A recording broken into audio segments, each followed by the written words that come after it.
Tahukah anda, jika anda didapati melayari, menyimpan, melanggan dan terlibat secara langsung atau tidak langsung berkenaan seks atau pornografi di dalam internet, anda sebenarnya telah melakukan sebuah jenayah yang dikenali sebagai jenayah cyber mengikut perundangan di negara ini. Assalamualaikum dan salam sejahtera. Saya Rahimi Afid, merupakan seorang pelajar daripada kelas JKA 519 iaitu Budaya dan Komuniti Ruang Cyber. Di dalam video ini, saya akan membahaskan mengenai sebuah jenayah cyber yang dikenali sebagai penyalahgunaan aplikasi OnlyFans dalam kalangan remaja di negara ini. Sebelum kita mengetahui lebih lanjut mengenai aplikasi OnlyFans, terlebih dahulu kita harus mengetahui apakah itu jenayah cyber. Jenayah cyber merupakan segala perlakuan jenayah seperti mencuri, menipu, peras ugut atau aktiviti-aktiviti yang melanggar undang-undang sedia ada beralih dengan menggunakan jaringan internet dalam ruang cyber. Hal ini bermaksud segala jenayah yang sedia ada di dunia realiti beralih kepada jenayah yang menggunakan komputer ataupun internet. Antara contoh jenayah cyber di Malaysia ini ataupun di dunia yang sering berlaku iaitu seperti pencerobohan cyber, hacking, skamer, pornografi, gangguan seksual atas talian dan sebagainya. Aplikasi OnlyFans ini merupakan sebuah aplikasi yang sama seperti Facebook, Instagram, TikTok, Twitter dan lain-lain. Ianya sebuah aplikasi sosial untuk penggunanya berkongsi tentang kehidupan seperti hobi, permainan video dan sebagainya.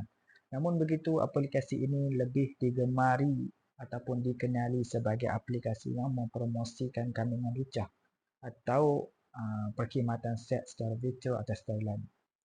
Aplikasi ini mula ditubuhkan pada tahun 2016 oleh Leonard Ravensky.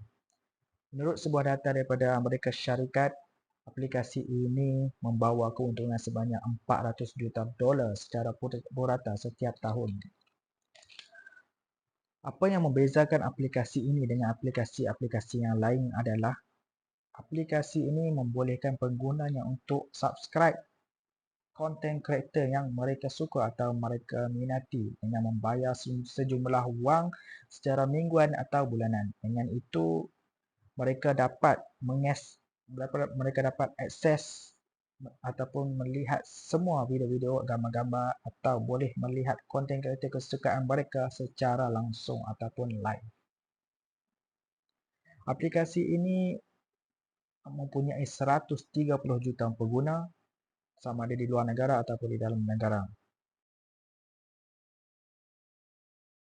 Di luar negara, kebanyakan mereka yang terlibat dengan penggunaan ataupun penyalahgunaan aplikasi OnlyFans ini terdiri daripada pelakon lucah, pornografer atau influencer. Pendapatan mereka mampu mencecah sehingga 100 hingga ke $1,000 setiap hari. Menurut kajian yang dilakukan di Amerika Syarikat, kebanyakan mereka yang terlibat dalam penyalahgunaan aplikasi OnlyFans ini terdiri daripada remaja ataupun seorang yang introvert. Mereka ini berada dalam kesunyian ataupun susah untuk bergaul dalam dunia realiti. Selain itu, mereka juga gunakan platform ini untuk puaskan nafsu mereka. Perkhidmatan seks secara virtual atas talian atau lebih dikenali sebagai seks cyber. Mereka menggunakan komputer sebagai medium untuk melepaskan nafsu mereka. Ianya adalah sebuah perbuatan mendengar, merasa tanpa ada interaksi fizikal ataupun bersemuka.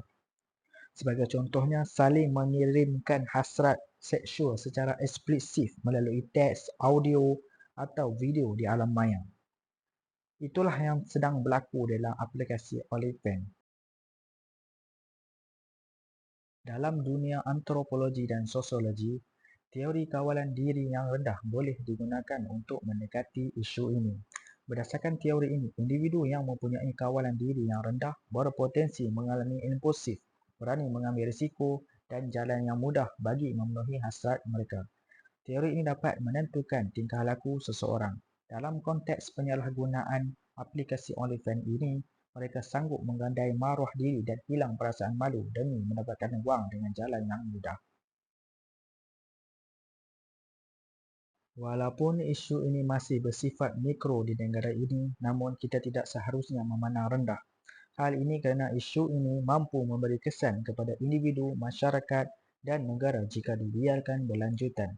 Kesan kepada individu adalah mereka lebih cenderung melakukan jenayah di luar alam cyber seperti merogol, mencabul, pedofilia dan sebagainya.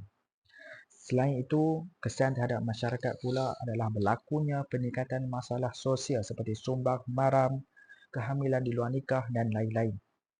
Kesan terhadap negara pula adalah tercetusnya krisis nasional seperti pengangguran yang tinggi, kurangnya golongan intelektual dalam kalangan golongan muda dan sebagainya.